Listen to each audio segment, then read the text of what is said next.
pessoal, vocês não imaginam a honra de estar aqui com o Cristiano Andrade. Simplesmente nada mais nada menos do que um mentor de palestrante, um hobby milionário, uma pessoa que vocês vão aprender muito, e eu também estou aqui para aprender com essa pessoa que é o mestre na arte da comunicação. Cristiano, aqui o espaço está aberto para você, seja muito bem-vindo. Faça suas honras, meu querido amigo. Muito obrigado, Anderson. Antes de mais nada, é um grande prazer estar aqui, receber esse convite, então fico muito feliz de poder contribuir de alguma forma. Na hora que você fala assim, né, um grande mestre da comunicação, eleva o nível, eu falo, putz, e agora, né, e se eu gaguejar? Será que o pessoal vai pensar alguma coisa? Ah, e agora lá, o Cristiano nem é tão bom assim. Mas é tranquilo isso aí. Muito obrigado mesmo pelas palavras, viu? Ô, Cristiano, quando eu fiz minha primeira entrevista aqui, eu aprendi com o mestre Paulo uma palavra que eu não conhecia. Quando eu cheguei aqui, ele falou assim, vamos como é que é? Ciceronear, né? Ciceronear aqui o Cristiano. Pessoal, está aberto aqui para vocês. O Cristiano aqui, ele é um mestre de comunicação. Olha o livro que ele tem aqui para que nós possamos aprender. Paulo, tem como dar uma focadinha no livro dele, meu querido amigo? Dá, vamos focar ali depois no livro dele aí. Vamos lá. Para qual câmera que eu olho aqui? Tá, essa aqui. Essa olá, aqui. Pessoal. Cristiano, tá com você a palavra agora. Bom, vou falar de mim dentro do livro, porque o livro conta exatamente a minha jornada, a minha história. Eu acho que a melhor maneira de falar sobre isso é falando também um pouquinho do livro. Nesse livro eu conto toda a minha jornada de como que eu transformei os maiores problemas da minha vida em grandes aliados. Perfeito. Identificando oportunidade em cada adversidade do dia a dia. E quando a gente fala, né, identificar oportunidade nas coisas ruins, né, adversidade, problema, por que não identificar oportunidade também naquilo que a gente ama fazer? Perfeito. Naquilo que a gente faria de graça ou até mesmo pagaria para fazer. E nisso eu falo dos meus hobbies, que foi a maneira com que eu faturei o meu primeiro milhão, literalmente me divertindo. Ô, Cristiano, posso fazer uma grande pergunta? Vai lá. Você falou que conseguiu seu primeiro milhão se divertindo. Tem pessoas hoje que você falar que dá para ela trabalhar e ao mesmo tempo se divertir, ela não acredita. O que você pode falar para as pessoas? Fala assim, mas será que eu vou conseguir ganhar dinheiro me divertindo? O que você pode falar para essas pessoas? Bom, uma das frases do livro é que o dinheiro ele não pode ser um objetivo. Ele é somente consequência de um trabalho muito bem feito e feito com amor. Uhum. Quando a gente para pensar sobre a diversão, não é pensar na bagunça, vamos dizer assim. Mas, vamos lá. Se a gente ama o que a gente faz, a gente acorda na segunda-feira de manhã como se fosse o primeiro dia de férias. Verdade. Porque a gente vai fazer o que a gente ama. Então, hoje, poxa, eu assim, me sinto muito honrado por isso, por poder acordar segunda-feira de manhã e pensar, e aí, como que eu vou me divertir hoje? Então, toda vez que eu atendo um mentorado, hoje falando do lado das palestras, né? Cara, não tem algo que me diverte mais do que ouvir histórias e poder auxiliar essas pessoas através de suas histórias de vida e estruturar apresentações. Então, assim, gosto demais disso. Mas vamos voltar um pouquinho na história e falar sobre o hobby milionário especificamente, que não foi palestras. Não foi palestras. Não foi palestras, embora é um hobby que por muito tempo foi um hobby caro as palestras, né? Investi bastante nessa área. E muitas vezes eu paguei para palestrar por realmente gostar daquilo que estava fazendo. Mas vamos lá. Antes de falar do hobby especificamente, a gente tem que entender o que motivou a chegar nisso. Perfeito. E quando a gente fala da questão de problemas, a gente fala do meu aniversário de 7 anos de idade. Olha. No dia do meu aniversário de 7 anos de idade, no dia 18 de junho de 1999, nós descobrimos o que era problema. Falo nós porque fui eu e minha família. Com certeza. Um problema talvez não para uma criança de 7 anos de idade, porque uma criança não tem muita noção do tamanho dos problemas. Mas para os meus pais, para eles foram um grande problema. Porque eu descobri que eu era diabético tipo 1 no dia do meu aniversário. O tratamento que eu precisava representava 60% da renda da minha família. E ali eu vi algumas coisas saindo do controle.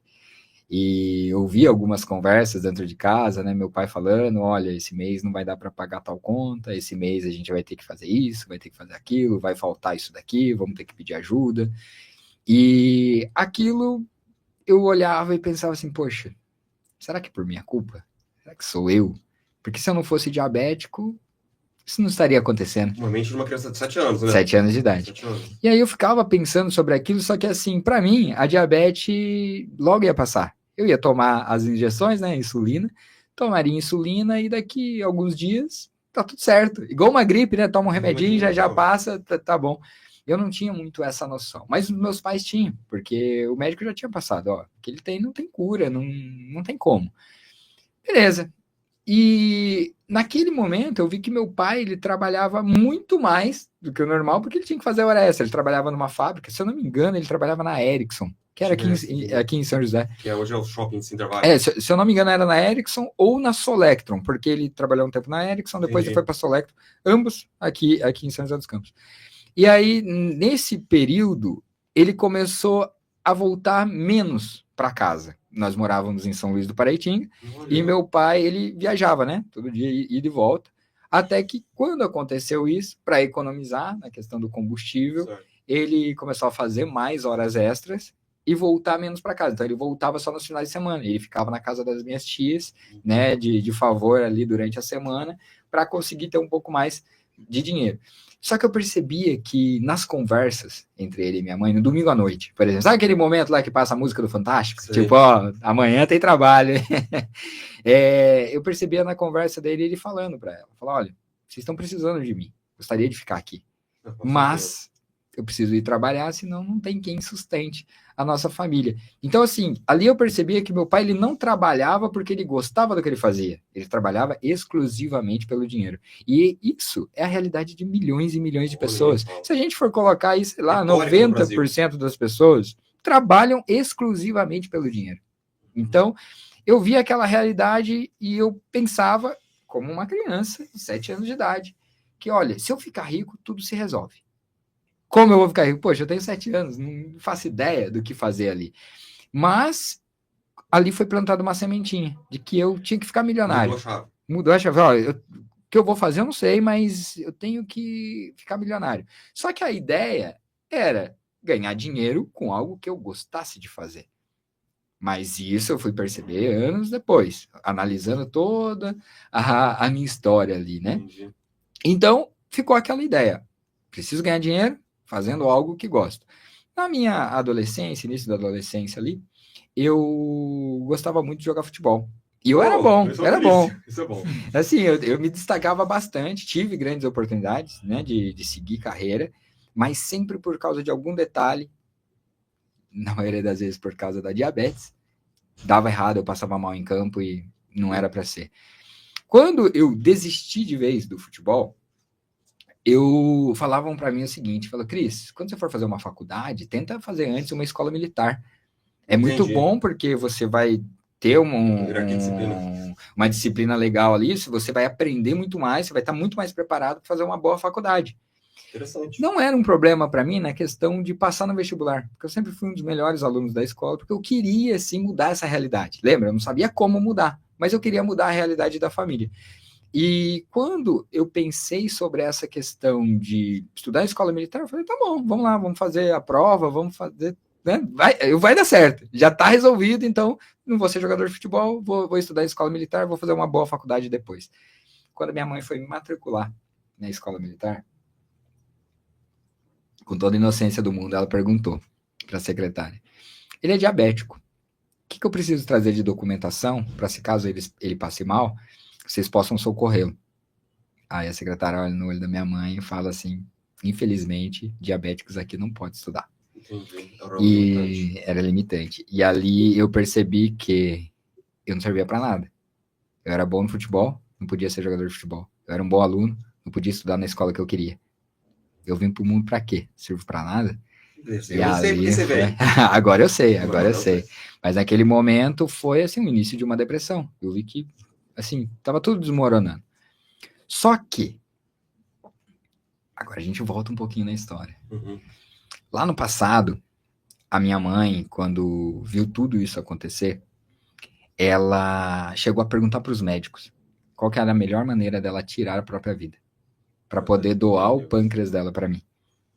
Não era para se livrar de um problema. Sei, entendi. Era para...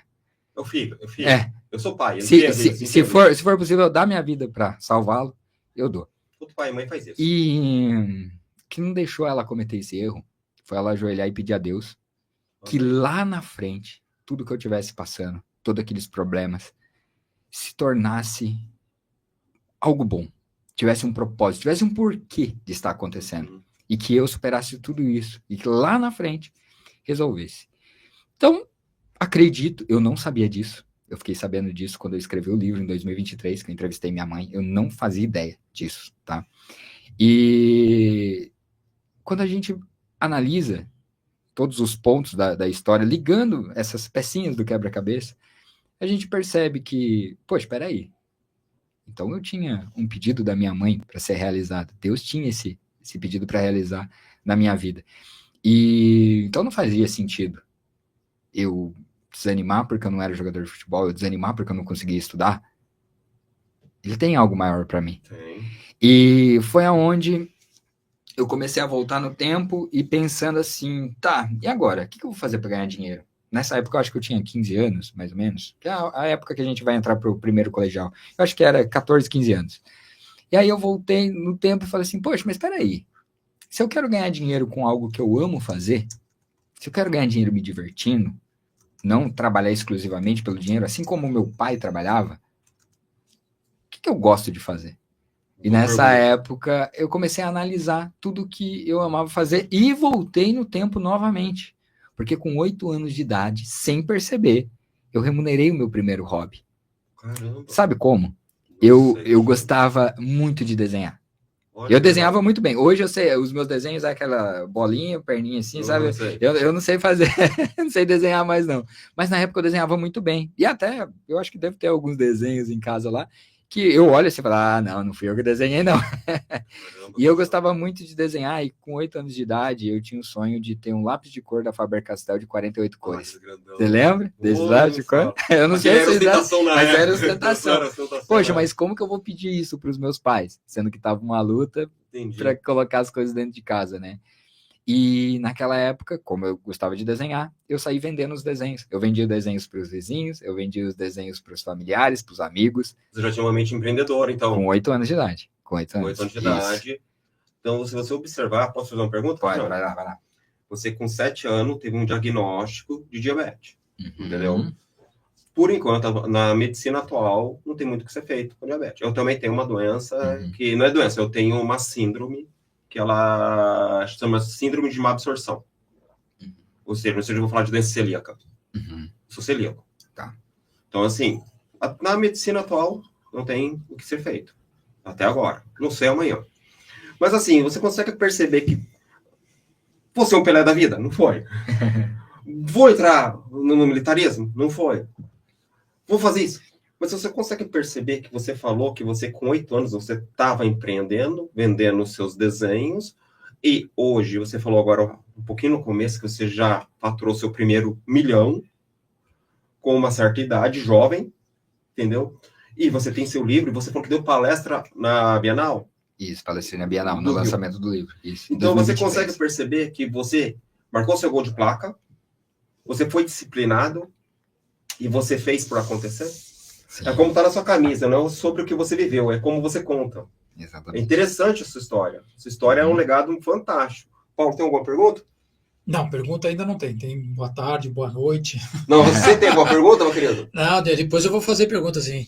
Então, vou falar uma coisa para você. A sua história é mais ou menos semelhante à minha. Tá vendo isso aqui?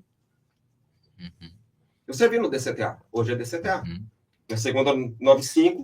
Um abração para todos aí. Ganhei de presente, isso aqui do meu aniversário, dia 25 agora. E, assim, a vida, ela de fato, Cristiano, ela não é redondinha e não é uma receita de bolo. Para você foi de uma maneira. Só que tudo que você viveu, você consegue perceber que você deixou um legado gigantesco? Mas demorou para eu perceber isso. Até 2017, a minha história, para mim, não era nada. Não tinha nem por que eu contar. Mas eu vou chegar nessa parte. Então, Cristiano, todo mundo tem uma história...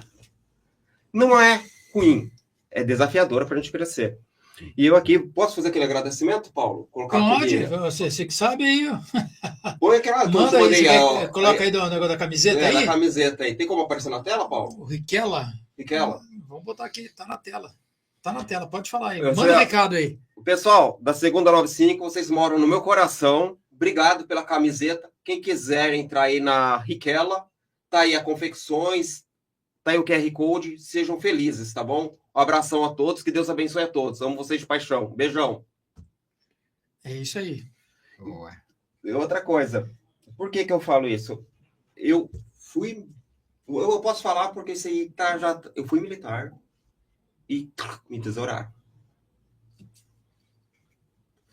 E eu parti do princípio, você não chegou a entrar, eu entrei e saí. A pancada é pior. E eu, na boa, eu não tenho vergonha de falar.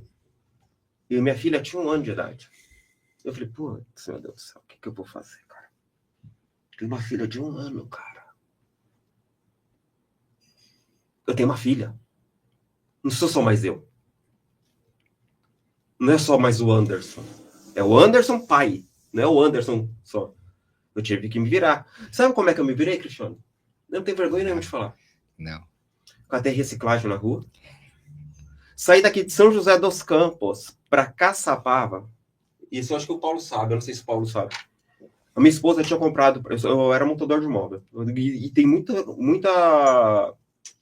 orgulho dessa profissão. Só que eu não tinha dinheiro para comprar uma parafusadeira, cara. Eu falei para minha esposa, e agora? O que a gente vai fazer? Minha atual esposa, né, que eu divorciei, enfim, mas não cheguei para montar uma esposa. O que eu vou fazer? Sei escrever? Escrevo bem? As contas estão explodindo, tem que pagar a parcela da casa, água e luz, não sei o quê. Falei para ela, o nome dela é Crislane. Falei, amor, sei montar móvel, mas não tenho dinheiro para comprar uma parafusadeira. Um martelo. Não tem. Tô zerado. Zerado não, tava devendo. Dessa que ela não virou, não. A atitude dela foi muito legal. Vou falar, ela pegou comigo, foi na loja do velho da van, passou o cartão dela, completou com um pouco de dinheiro, tá aqui, comprou uma parafusadeira da Bosch linda, marca tudo. Vai lá, montar. Só que aí acontece, uma coisa é você comprar o produto, outra coisa é conseguir exercer a profissão depois de muito tempo parado. Como é que eu fiz para... Sabe o que eu fiz? Eu saí daqui de São José... Meu primeiro móvel montado, que eu paguei a primeira parcela desse livro aqui, eu saí daqui de São José dos Campos a pé, fui até Caçapava a pé, montar um móvel lá no bairro Padre Marcelo, para conseguir pagar a primeira parcela do livro. Em que ano que foi isso? 2000... Eu podia abrir, Cristiano, que eu não sei abrir isso aqui direito, tá no livro. Eu acho que foi 2023. Foi agora, recente. Foi agora, recente. Foi Então. 2023. Aí eu falei pra ela assim, amor, o que eu vou fazer? Sou um homem, o homem tem que se virar, meu. Ó, deixa eu ver a data aqui, ó. O lançamento dele. Obrigadão, Cristiano. Foi aqui, ó. Daqui aparece o ano. Foi em 2023. 2023. Foi em 2023.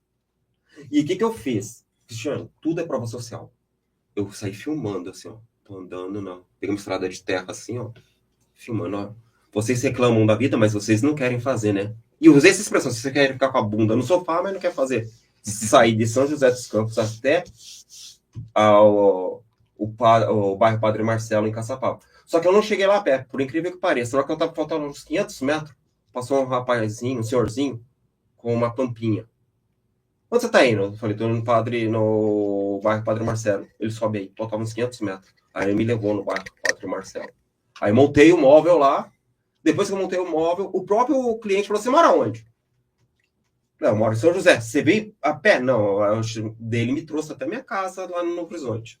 Mas eu não tenho vergonha nenhuma de dizer isso, cara. Isso pra mim é questão de orgulho. Porque através disso eu fui pra Bienal, ganhei medalha Cassiano Ricardo, tenho meu outro livro, sou colunista nesse jornal aqui, ó. Vai sair agora, né? Em dezembro, né, Paulo? Bacana. Em dezembro Que sai. bacana. Parabéns. Sai a segunda edição. Segunda edição. Mas é isso aí. E essa é parte da minha história. Não, fantástico isso aí. Parabéns por essa jornada. Na hora que você falou, né, da reciclagem, eu lembro que, eu não vou lembrar exatamente o ano, mas como a gente era lá de São Luís do Paraitinga, lá em São Luís é muito famoso o carnaval, né? O carnaval já é lindo. Alguns anos eu saía com os meus pais, às vezes, para catar latinha no carnaval. Olha que legal. Porque ajudava ali a complementar a renda, né? Então, era algo que, assim, por um tempo eu acabei fazendo também. Não tenho vergonha nenhuma de falar isso também. Eu acredito que todos os problemas, todas as adversidades, situações que a gente passa, ela vai nos moldando e construindo um caminho que nos coloca exatamente onde nós estamos hoje. Eu acredito muito no que a Bíblia fala, sabe? A Bíblia, Deus nos coloca em caminhos e nos conecta com pessoas, como está aqui que você falou, ó, guarde essas conexões com pessoas certas no momento certo, no lugar certo. E foi isso que Deus fez comigo. Cristiano, hoje, antes da gente começar aqui a live, eu estava falando com o Paulo. Eu não lembro aonde eu conheci você. Por quê? Eu estava em vários eventos e num dos eventos eu peguei seu contato.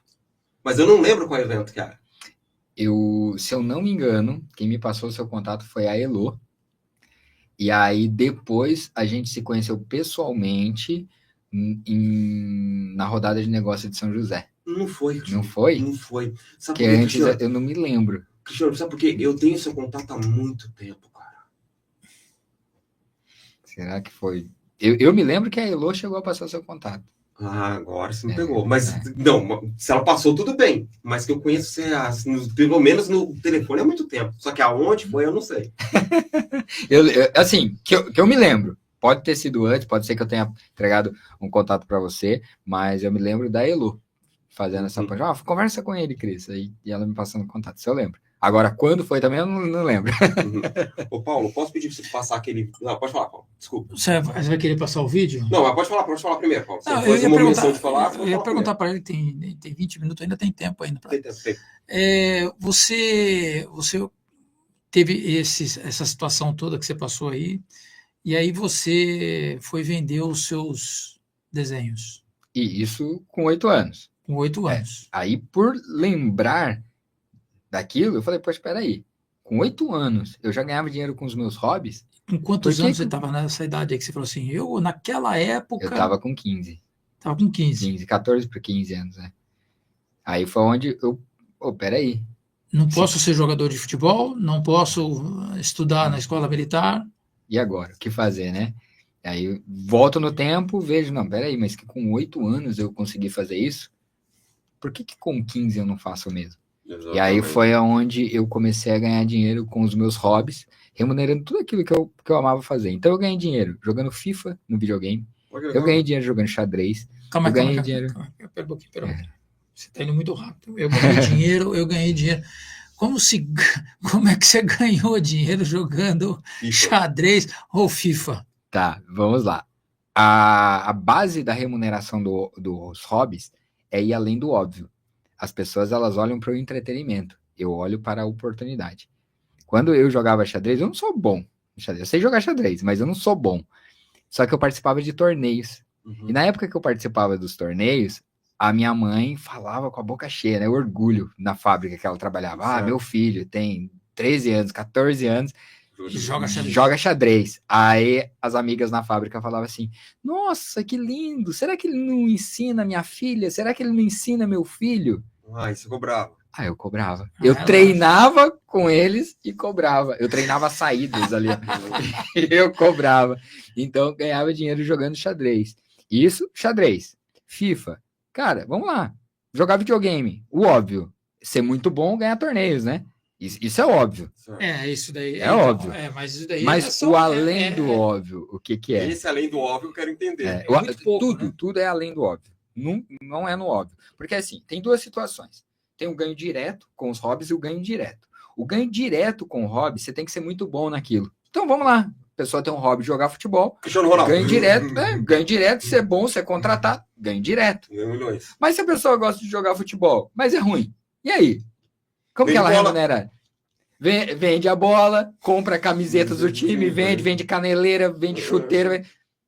Arruma uma forma de... Porque, vamos lá, se você tem um hobby, você tem algo que você compraria, porque você gosta daquilo. Então você já sabe o que o seu público-alvo, que está ao seu redor também praticando aquele hobby, gostaria de comprar. Então você pode oferecer a eles a mesma coisa que você compraria. E dessa forma fazer uma parceria com uma loja, vender, ganhar uma comissão.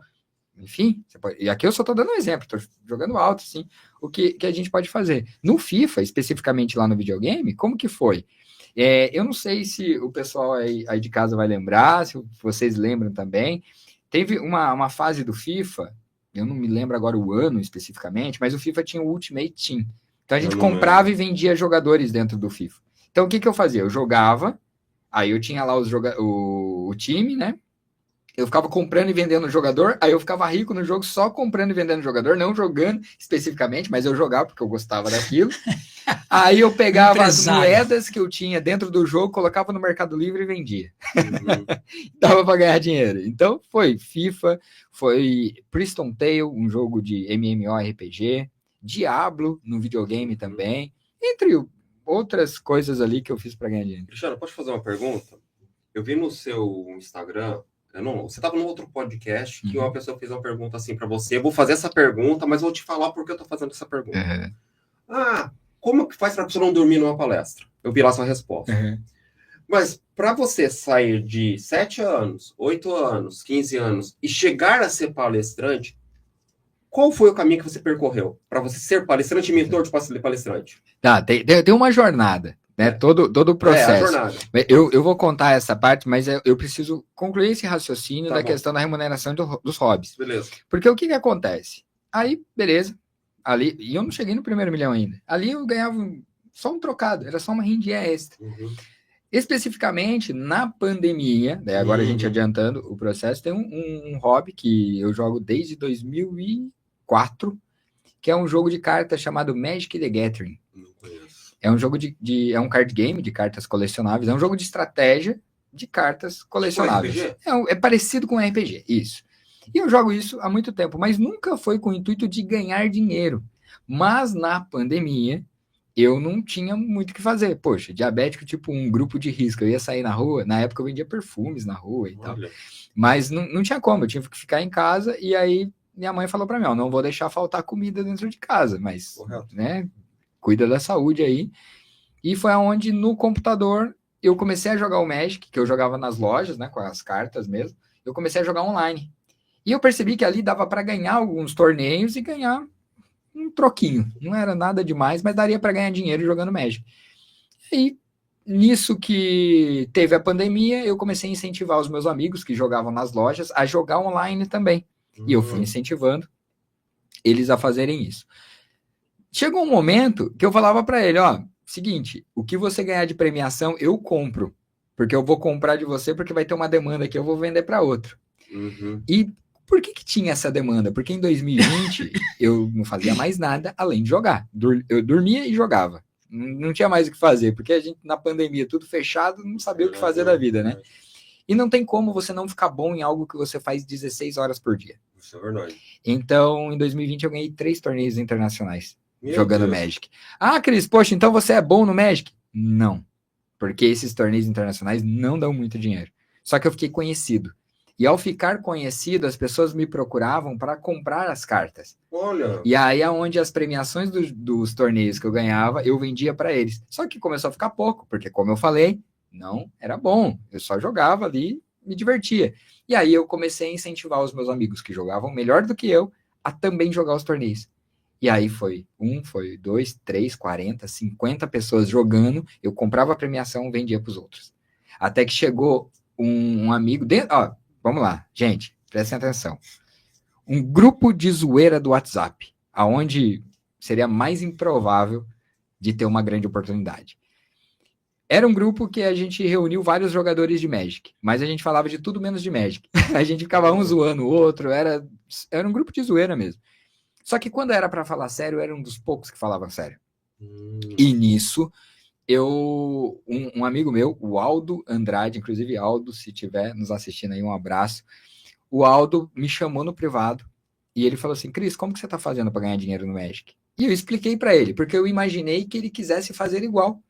E eu não tenho problema de transbordar meu conhecimento. 0 problemas com isso. Poxa, mas vai criar um concorrente? Não tem problema nenhum. Dá para transbordar e ajudar as pessoas a fazer o mesmo que eu. Expliquei para ele como se ele quisesse fazer o mesmo que eu. Só que aí ele perguntou para mim, Cris, mas por que você não vende para os Estados Unidos, para a Europa? Vende em dólar, vende em euro? como assim? Cara, eu não tô dando conta nem de vender no Brasil, como que eu vou fazer isso? Aí ele simplesmente desenhou o negócio para mim. Ele falou, abre conta nesse banco, se você precisar de ajuda, me manda aqui a documentação, eu ajudo você. Abre nesse banco internacional, vende para essa loja, tô, aqui o contato, eles compram com preço fixo, só compra barato no Brasil e revende para eles. Cara, ali a cabeça fez assim, falei, meu Deus, vai dar para ganhar dinheiro. E aí ele falou, vai dar para ganhar uns 3, 4 mil reais a mais por mês. Falei, tá bom, eu tô precisando, tá passando apertado ali, bora, né, vamos fazer. Só que eu profissionalizei tanto o negócio que nos meses seguintes ali eu tava tendo de lucro 40, 50, 60 mil reais. Então, aí mudou o game, assim, totalmente. Em menos de 2 anos já tinha faturado mais de R$1 milhão. Então, essa foi a grande sacada. Agora, vamos lá. Chegar na parte das palestras. Certo. Em 2017, eu fiz a minha primeira palestra. Em 2017, eu percebi o quanto a minha história era importante para eu poder ajudar pessoas através do que eu já tinha vivido. Eu não tinha faturado R$1 milhão ainda. Então, eu fazia palestras falando sobre empreendedorismo, falando sobre outras áreas, mas não especificamente falando sobre o hobby milionário, né? E quando eu percebi essa questão do quanto, quando eu trazia a minha história, as pessoas ficavam impactadas e eu podia ajudar aquelas pessoas. Eu transformava vidas através da minha mensagem. Então, naquele momento, eu percebi que de tudo que eu estava fazendo, o que eu mais amava fazer era palestrar. Caramba. Então, tinha muito mais propósito envolvido do que dinheiro. Por isso que boa parte da minha vida eu gastei muito dinheiro com a questão de palestras. Hoje eu recebo e, poxa, eu recebo muito bem, né? Não tem que reclamar, não. E só que eu percebi um detalhe. Isso no ano passado. Eu palestrei num evento para 2.000 pessoas. E ali, depois que eu saí do palco, eu vi pessoas chorando, pessoas emocionadas, vindo tirar foto comigo e tal. E eu causei um impacto muito forte naquele evento. Só que eu fiquei pensando o seguinte: eu estou limitado a essas 2.000 pessoas, ou quase 2.000 pessoas que estavam assistindo. Porque elas receberam minha mensagem. E aquele público que não escuta minha mensagem por ser de um nicho diferente? Como que eu vou fazer para chegar até eles? Boa pergunta. E aí foi o momento que eu percebi uma forma de exponencializar o meu propósito. Que eu iria transformar a vida, sim, mas que eu tinha que transbordar na vida de outras pessoas através do meu conhecimento. E foi onde eu comecei a analisar aqui, peraí, então eu tenho esse conhecimento de palestras, eu vou pegar toda essa bagagem, tudo que eu já aprendi em mentorias, cursos, imersões, workshops, enfim, eu vou pegar todo esse conhecimento e vou transbordar na vida de outras pessoas. Se eu ajudar 100 pessoas a fazer o mesmo que eu estou fazendo, eu não estou falando mais de 2.000 pessoas, eu estou falando de mais de 200 mil vidas transformadas. E de nichos diferentes que talvez a minha voz não chegasse para aquelas pessoas. Então, eu comecei a ensinar as pessoas a fazerem o mesmo que eu faço. E aí a gente volta um pouquinho mais numa parte da minha história. Em 2017, quando eu decidi ali, né, começar a palestrar, ali eu descobri o meu propósito de vida. Porque eu percebi, sim, que eu ia ficar milionário, multimilionário, mas que isso não estaria ligado a um trabalho específico que eu fazia naquela época. Estaria ligado a quantas pessoas eu pudesse ajudar a fazer o mesmo que eu. Na época, eu trabalhava com marketing multinível e ensinava as pessoas a vender do mesmo jeito que eu fazia. Certo. Só que agora a gente vem para o momento atual. Hoje eu ensino pessoas a impactarem, a emocionarem e a se tornarem inesquecíveis do mesmo jeito que eu faço nas minhas palestras. Detalhe importante, nunca foi sobre dinheiro. Sempre foi para ter os melhores tratamentos de diabetes do mundo e ter uma vida normal, que muitos têm, não dão valor. Ô, Paulo, fala agora pra você, viu? De verdade. Eu fui na palestra dele, na palestra que ele abriu do Benzurel. Falar pra você, ele é fera, cara. Cara do céu, fiquei lá, meu Deus do céu. Ele é fera mesmo, Paulo. De verdade. Foi ali na Univap. Cara do céu. Tem que ser realista com você, Paulo. O cara é fera mesmo. Paulo, tem como colocar aquele videozinho que eu te pedi? Vamos colocar lá. Você quer colocar o vídeo? É, tem que colocar o videozinho dela. Vamos colocar o vídeo dela aqui. Eu vou entrevistar no dia 12. Como que tá de tempo aqui. aí? Não, tá, pode ir. Tem mais 20 minutos ainda. Bora lá. Vamos colocar. Quem que é essa aqui? Família Bravanel. Estou muito feliz de estar aqui prestigiando o seu livro, com o capítulo que você convidou a Gabi. Muita delicadeza da sua parte, fazer esse convite para a Gabi. A Gabi escreveu com muito carinho, você pode ter certeza. E nós ficamos muito felizes de estar participando. E hoje eu estou aqui representando a Gabi. Um super beijo. Eu só tenho a agradecer. Desde o começo que a gente veio com o SBT Regional aqui, que era o antigo programa Vale Demais, que hoje é o Chega Mais Vale, você sempre nos apoiou, nos ajudou, nos premiou, os apresentadores, a Gabi e o Gui. Gabi, escolhida para fazer um capítulo do seu livro. Muito obrigado mesmo. E em nome da família Bravanel, quero mais uma vez te agradecer por ter feito desse livro uma homenagem ao nosso querido patriarca Silvio Santos. Tem um prefácio aqui da Elisa Bravanel, que escreveu exclusivamente para você, o seu livro, e a gente só tem a agradecer. Obrigado e muito sucesso.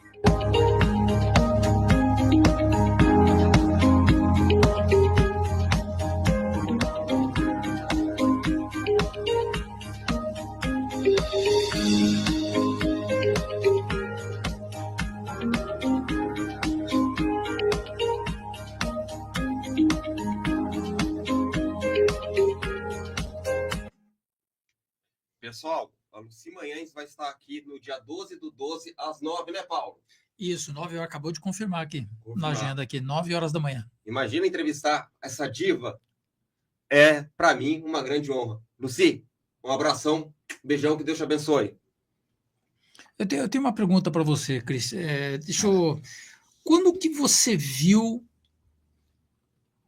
essa virada na sua vida?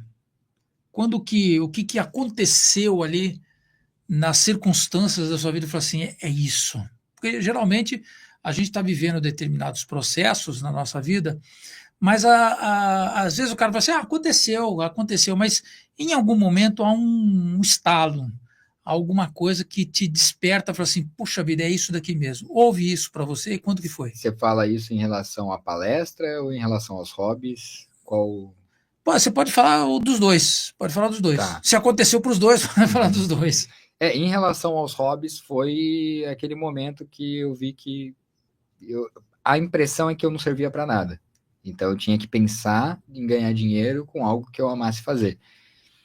Em relação às palestras, eu vi que eu tenho negócios de áreas diferentes, mas em relação às palestras, eu vi nessa questão do propósito mesmo, de eu poder ensinar as pessoas a fazer o mesmo que eu faço. Um ponto importante, eu acho que é bem legal trazer isso daqui, é a questão do faturamento do primeiro milhão. Boa. Lá atrás, eu pensava, eu tinha colocado uma data. Falei, eu quero o meu primeiro milhão antes dos 35 anos de idade. Hoje, né, sendo bem sincero, 1 milhão hoje não é mais tanto dinheiro quanto era há 20 anos atrás. Então, mas eu coloquei a meta de que meu primeiro milhão ele ia vir antes dos 35 anos de idade. E eu fiz 30 anos em 2022. Uhum. Só que em 2022 eu já estava nesse movimento de ganhando dinheiro com Magic. Então, assim, as coisas já começaram a melhorar. Eu falei, já achei o caminho do dinheiro aqui, dá para fazer isso. E aí em 2022, um pouco antes de 2022, finalzinho de 2021 ali, eu já tinha determinado, meu primeiro milhão tem que vir antes dos meus 30 anos. 30 anos. E 30 anos eu tinha feito em 2022. Eu ia fazer em 2022, né? O meu aniversário de 30 anos, 2022, a minha noiva que tá aqui, ela pode confirmar para mim, eu não queria comemorar. Eu tava, assim, desanimadaço. Porque eu tava com a sensação de que eu não tinha cumprido os meus objetivos. Por quê? Meses antes eu tive Covid, eu quase morri por erro médico. Eu gosto de bater nessa tecla, erro médico, quase morri.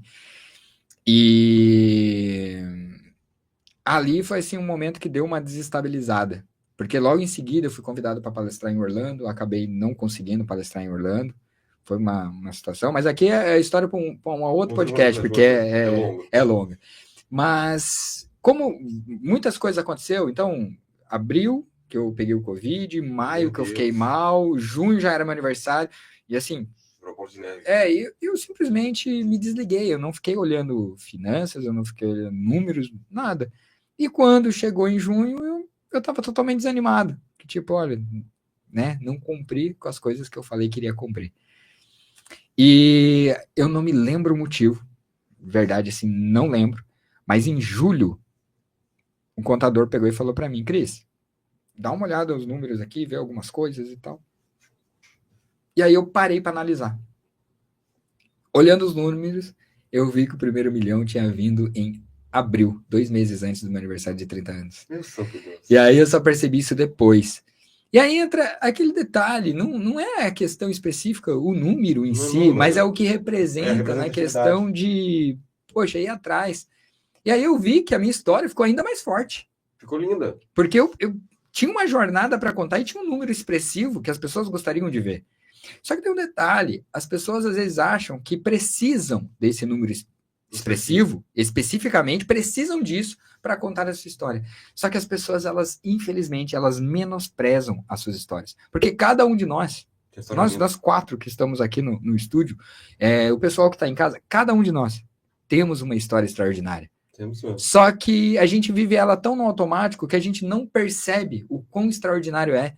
Detalhe importante, tem gente dormindo, orando para pedir uma vida igual cada um de nós tem. É verdade. Nossa vida é extraordinária. A questão é, talvez você não saiba como contar sobre isso.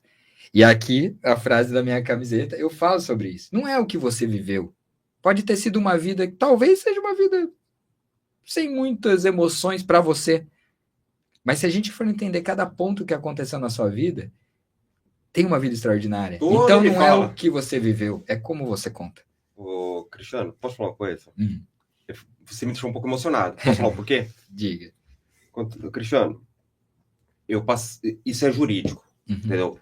Eu posso falar, eu passei por uma injustiça jurídica e pesada na minha vida. Depois da canetada, acabou. O Paulo sabe a história, minha esposa sabe a história. Eu cheguei em casa e falei assim, meu Deus, cara, eu não fiz nada de errado e perdi. Eu fiz tudo certo e perdi. Além de perder, ficaram contra mim. Eu falei, quer saber de uma coisa? Tô nem aí. Por quê? Ô, Cristiano, a minha esposa, o Paulo conhece ela é linda. E eu assim, cara, por essas razões, um pé rapado, pobre, uma mulher linda. Eu tenho que me virar. Eu tenho que correr atrás, eu tenho que dar a vida que essa mulher precisa, que ela merece e que eu também mereço. Foi essa mulher linda que comprou a parafusadeira para mim. Foi essa mulher que falou assim, vamos para a Bienal? Eu falei, amor, estamos acabando de comprar, pagar as casas, pagar a pressão de casa, pagar as coisas. Meu, não tem dinheiro para a Bienal não, filha. Ela falou, vamos. E ela moveu o mundo e fundo para nós irmos para a Bienal. Fui para a Bienal, conheci o dono da editora, que é um lord. Agradecer também a maravilhosa Beatriz Castro, agente literária que mora no meu coração. Conheci pessoas maravilhosas, mas aonde que eu vou trazer? Uma frase que meu pai sempre me disse. Uma grande caminhada começa com um pequeno passo. Primeiro passo. E eu nunca esqueci isso. E ali eu fui buscando conhecer, fui buscando escrever. Já tem mais 4 livros já escritos. Não está publicado, mas está escrito. Aí eu falei assim, tem que fazer acontecer. E nessa caminhada eu conheci você. Eu quero falar uma frase que cabe muito bem aqui e você vai entender por que eu vou falar. O lobo mais fraco da alcateia falou que seria o mais forte. O único que não riu dele foi o mais forte. Conhece essa frase? Sim. Eu tô lendo um lobo mais forte. Onde eu me tornava estar na sua posição para dar palestra também. Eu espero que você esteja lá assistindo essa palestra. Com todo prazer estarei, sim. Cara, assim, na hora que você começou a falar sobre essa injustiça, sobre tudo que aconteceu, aí eu posso aqui até citar para o pessoal a minha frase favorita. Pode falar. Minha frase favorita é: o acaso é a maneira mais inteligente de Deus permanecer no anonimato. Olha que lindo. Quando a gente, arrepia. Isso é verdade. Quando a gente fica pensando, fala, nossa, mas por acaso eu sofri uma injustiça? Por acaso eu descobri que eu era diabético no dia do meu aniversário? Por acaso eu não pude ser militar? Por acaso eu não poderia ser jogador de futebol? E se todos esses acasos não tivessem acontecido na minha vida, eu não teria escrito 2 livros, eu não teria me tornado palestrante, eu não teria me tornado apresentador de TV, e muito provavelmente eu não estaria aqui sentado conversando com você agora. Verdade. Ô, Paulo, você tem da canetinha pra gente fazer as devidas... Tem caneta aqui. A Elô mandou para você o vídeo? Elô? Ela falou que mandar um vídeo. Meu querido, Cris, eu queria que você... Eu tô falando primeiro, pode ser? Claro. Com Cresceu. direito à dedicatória aqui. Com ó. certeza. Depois eu vou autografar para você. Ela mandou um vídeo aqui. Depois, depois, no final, você põe, tá bom, Paulo? Depois, tá bom, então depois a gente põe aqui. É interessante isso que ele colocou, que muitas vezes, quando você tem muitas facilidades na sua vida, parece que a vida da pessoa ela não anda muito bem. Verdade. Aquela frase assim, que tempos difíceis Geram homens fortes, né? geram homens fortes, E homens tempos fracos fortes. geram... Tempos fáceis geram homens fracos, É né? verdade. Então, a gente não pode ficar reclamando muito dos obstáculos, né? Porque o obstáculo é que faz com que você... E tem um outro detalhe que você colocou aí também, que é interessante, falar o seguinte, né? Logo no início, você colocando essa parte do empreendedor, e o que é o empreendedor? O que é ser empreendedor na sua essência mesmo, né? O que é você desenvolver alguma coisa? É você, na realidade, Empreender é resolver problemas, né? É isso aí. É você ver faltas, é você ver carências e você preencher essa lacuna. É resolver problemas. Exatamente. Se você quer ser muito bem remunerado, resolva problemas grandes. Resolve problemas grandes. Porque ele Pode não ser grande para mim, mas pode ser grande para o Anderson Pavão. Pode. Então ele vai pagar. Ele fala assim, isso daqui vale pagar. Né? Agora, se você está resolvendo pequenos problemas, a sua remuneração vai ser condizente com os problemas que você está resolvendo. A não ser que você resolva pequenos problemas em escala. Em escala. Isso daí também, né? Em escala. Aí você tem que montar uma indústria. Como é que ele falou? Ele começou com 2 mil pessoas na assistência, né? Não, 2 mil pessoas assistindo minha palestra. Aí depois, agora você escalou isso. Porque não é só assistindo a minha palestra, é assistindo a palestra dos meus mentorados. Isso é muito bom, muito bom. Ô, Cristiano, posso falar com você, cara? Eu fico muito emocionado por estar te entrevistando, de verdade. Poxa, vou estar aqui compartilhando esse momento contigo. Enquanto vocês estão... Pode pôr, eu vou dar o autografar para ele. Aqui. Vamos colocar aqui. Põe na tela aí, solta na tela aqui. Olá, famílias Y3, meu querido Anderson Pavão e Cristiano Andrade. O que falar deste homem? Um ser humano incrível, de uma humildade surreal. Olá, famílias Y3, meu querido Anderson Pavão e Cristiano Andrade. O que falar deste homem? Um ser humano incrível, de uma humildade surreal. E olhem só, ele foi o meu mentor. E olhem só o que eu tive que fazer. A minha primeira apresentação de uma palestra deu aquele friozinho na barriga e não foi possível segurar as lágrimas. Ele é um excelente profissional e, novamente, um excelente ser humano. E vocês precisam conhecer. Já quero agradecer imensamente, Cris, pelo carinho de sempre. Em breve, quero você aí, hein, no meu programa, em Foco com Elo. Beijo, beijo, beijo. É isso aí. Poxa, muito legal. Elô, um abraço. Foi um prazer ali poder te ajudar, te ensinar ali transbordar todo o conhecimento, tudo que eu conheço ali em cima dos palcos. Fico muito feliz mesmo e muito obrigado pela mensagem. Vamos ver aqui, tem o Paulo está dando boa tarde, Marcelo Dimas, é isso aí, Pavão, fala da segunda 95 do CTA aí, já falou, né? Ele foi logo no início da live aqui. O Marcelo Medeiros aí, Pavão, parabéns, Medeiros, segunda de 95. Orlando Dias de Souza, show de bola, Pavão. Cláudio César, top a entrevista, Pavão, história impactante, né? E Cristiano Saraiva, parabéns, Pavão, sucesso. É isso aí, são os comentários que tem aí por enquanto. Deixa eu ver se tem lá no Instagram. No Instagram o pessoal entrou, está assistindo, mas não falou nada, né? Então tá lá. Boa. E aproveitando esse momento que vocês estão escrevendo aí, deixa eu fazer uma pergunta para o Cristiano aí. E o futuro? O que você pensa? Bom, daqui em diante, eu acho que as decisões, elas são muito voltadas ali pela questão de propósito. Então, recentemente eu vendi uma outra empresa que eu tinha e hoje tenho dedicado 100% de energia nessa questão de palestras, de mentoria para palestrantes, para poder ensinar as pessoas a fazerem isso.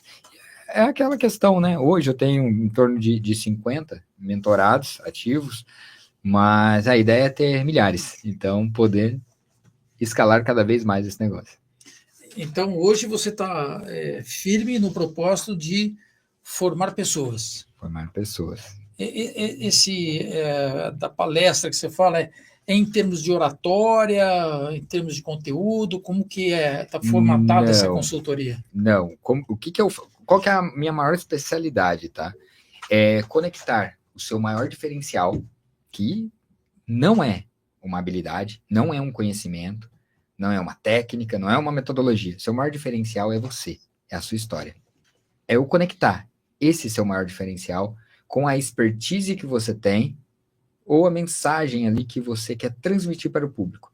De uma forma com que, estruturando isso, a gente consegue conectar para causar impacto, emoções e você sair da sua apresentação se tornando inesquecível. Entendi. O título aqui ficou: A Vida é Contar Histórias em Livros, né? Letras, histórias e tudo mais. Por que as pessoas elas gostam de uma boa história?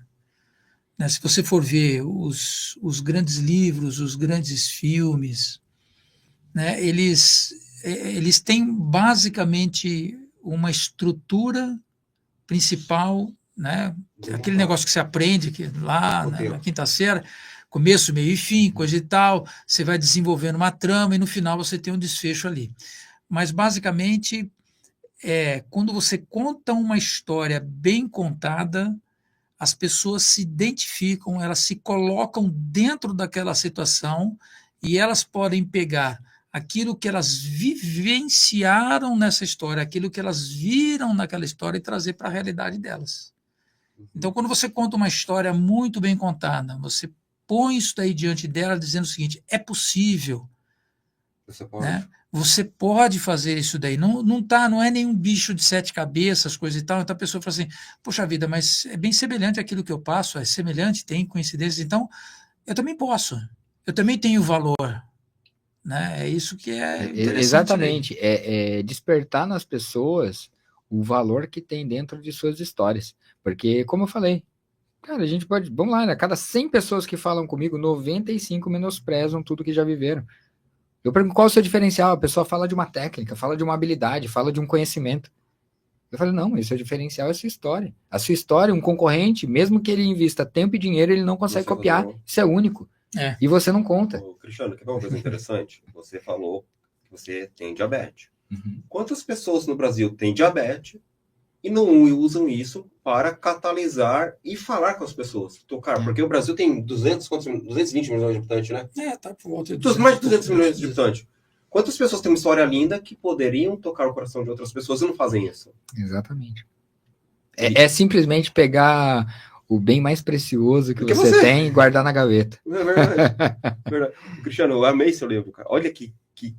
Tem como você mostrar a capa aí pro pessoal ver? Tem. Posso mostrar a capa pro pessoal ver? Dá licença aí, Cristiano. Olha que capa linda, o pessoal ali mostra direitinho. Vou botar aqui assim. O Hobby Milionário. Depois você fala suas mídias sociais e como conseguir esse livro, viu? Beleza. Bom, o livro, hoje não tem ele em livrarias, porque eu fiz questão de que todos os livros eles saíssem da minha mão. Parabéns, cara, porque a minha ideia é que todo mundo que adquirir esse livro tenha o meu autógrafo e tenha uma dedicatória. Da mesma forma com que eu escrevi a dedicatória ali para você, porque até essa questão, é claro que vai chegar num ponto que talvez eu não consiga mais fazer. Talvez. Pode ser que chegue, né? E se chegar, que bom, né? É porque as coisas estão melhorando bem.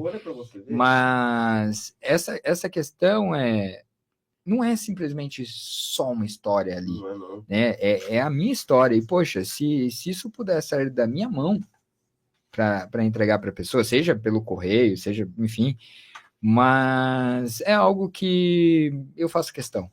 Então, para adquirir o livro hoje, ou e me encontrar nos eventos, eu sempre ando com livros, ou então procurar no Instagram, @CrisAndradeOficial. Ele vai colocar seu Instagram aí. Pode pôr? Boa, pode colocar. Vamos colocar. No Instagram, me chamar no direct lá. Se não for eu, alguém da minha equipe vai tá respondendo. E aí a gente consegue fazer um envio desse livro. Como é que é o Instagram? Cris Andrade Oficial. É o primeiro aí que já apareceu. Tá? Esse aqui. Isso aí. Vamos botar aqui em seguir, né? Faça favor, né? Faça meu favor, né? Cristiano, que interessante. Se escrever Vou esse botar aqui livro na em tela. Tá aí na 2023, tela aí, igual escrevi isso aqui Cris. também, cara. Que legal. Sim, 2023. Pô, da hora. Cris Andrade Oficial. E assim, cara, se eu for contar cada ponto da minha história, cada detalhezinho, foi um encaixe de peças de um quebra-cabeça que você para pensar e fala, não é possível. Se isso aqui, se não foi Deus fazendo isso, não tem outra explicação, não. Só pelo que eu pouco quis uma conversa, a ponta do iceberg perante toda a sua história. Dá para você escrever mais uns 2 livros aí, cara. Ah, dá. Não, dá. Com toda certeza. Com toda certeza aí tem. Eu vou ler isso aqui com muito carinho, tá bom? Depois vou fazer um belo de um elogio, beleza? Eu vou mandar um videozão maravilhoso, beleza? Vamos pedir pra minha esposa ler comigo também, cara. Eu também, ó, tem que mostrar aqui, ó. Casamento manual prático, hein? Eu que acabei de ficar noivo, pessoal, então. E olha, com dedicatória, hein? Assim que a gente gosta. Eu vou ler também com muito carinho. Minha noiva que está aqui, eu vou fazer ela ler também. Vamos lá, gente, precisa de um manual prático, né? Qual é a história desse livro? Já que você falou de história, esse livro é o seguinte. A história dele não tem a história da minha esposa, minha aqui. Mas a história do livro, o produto, o livro em si, é por causa da minha esposa. Entendeu? Posso pegar um gancho? Por gentileza. Um dos grandes motivos de eu me tornar palestrante foi minha noiva. Parabéns. Rosângela, né? Rosângela. Parabéns, Rosângela. Foi ela, porque eu lembro assim exatamente. Nossa, ó, assim. Bom, agora vai virar mais história, gente. Por gentileza, porque vontade, eu tenho muito aquela questão de. Cara, quando eu tô tomando banho, é o momento que parece que vem ideias, assim, ó, começa a brotar ideias. E eu lembro que... Aí eu sempre dou um grito pra Rosângela, né? Pega um papel, vem aqui, anota isso aqui, ó, acabei de ter uma ideia. E aí eu lembro que eu falei pra ela, olha, tô pensando, eu preciso trabalhar com outra coisa. Aí ela anotou, falou, vou pensar em algo, mas coloca aí, buscar uma nova fonte de renda, buscar alguma coisa pra fazer. E aí, momentos depois, a gente conversando, aí ela pegou e falou para mim o seguinte, falou, Cris, você gosta tanto de palestras, né? Mas assim, assistir palestras, por que você não dedica mais a isso? Por que você não começa a estudar mais isso? Você não começa a buscar oportunidades? Porque assim, tudo que você viveu, toda essa história, agora a gente já tinha essa noção do quão incrível é tudo que eu tinha vivido, e reforço, não é o que eu vivi, que todos nós vivemos. Todos nós vivemos, tem uma história extraordinária. E ela falou, busca mais informações sobre isso. E ali plantou uma sementinha. Aí eu fiquei com aquilo, será? Eu acho que eu vou pensar sobre. Então, aí o resto é história aí que você já sabe. A esposa sabe, edifica o casamento. É isso aí. Paulo, agora você que fala aí. Agora é com você, Paulo. Já estamos chegando no final já, né? Estamos chegando no final aí, né? Pedir para o pessoal aí curtir, comentar e compartilhar aí o conteúdo, né? Se inscreva no canal caso você não esteja inscrito aí. E Anderson, mais alguma mensagem? Eu vou pedir para o Cristiano fazer as considerações finais, porque ele aqui é a estrela do momento. Então, a estrela do momento aqui, faça suas considerações finais, Cristiano. Bom, se eu posso dar uma dica para todos vocês, é que olhem para tudo que vocês já viveram com carinho. Entenda cada ponto da sua história e comece a organizar essas pecinhas de tudo que você viveu como se fosse um quebra-cabeça. Você vai começar a perceber que coisas que aconteceram lá no passado fazem muito sentido. Hoje, eu tenho, né, a honra ali de falar que literalmente eu comemoro os meus problemas. Graças a Deus. Aparece um problema gigante na minha vida, eu convido minha noiva pra gente sair jantar, pra comemorar. Ela fala assim, Cris, você tá ficando maluco? Olha o prejuízo que nós temos. Eu falei, não, vamos comemorar. E por que disso? Eu aprendi que todos os problemas, sem exceção, todos os problemas da minha vida me fizeram crescer. E quando a gente entende o poder que tem dentro disso, é a questão de não olhar para o óbvio. Para de olhar para o problema que está aqui, ó. Sobe o drone, olha o que está ao redor. Da mesma forma, eu fiz com os meus hobbies. Da mesma forma, eu faço com tudo na minha vida. Pare de olhar para o óbvio. Tem muita coisa ali que você não está percebendo. A sua vida tem muita coisa que não é óbvio.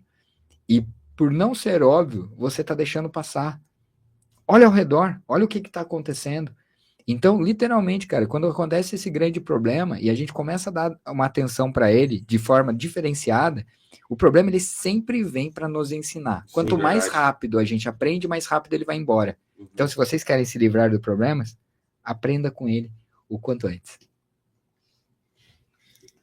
É isso aí. As minhas considerações finais são apenas, como eu sempre falo em todo o podcast, gratidão. Agradecer a Deus por estarmos vivos, agradecer ao Paulo pelo espaço das Y3, agradecer a vocês que estão assistindo, agradecer a você, Cristiano, a sua maravilhosa noiva, né, Rosângela, e que Deus abençoe esse casal enormemente. Gratidão a todos. Muito obrigado mesmo, e mais uma vez agradecer por tudo aqui, foi uma honra estar conversando com você.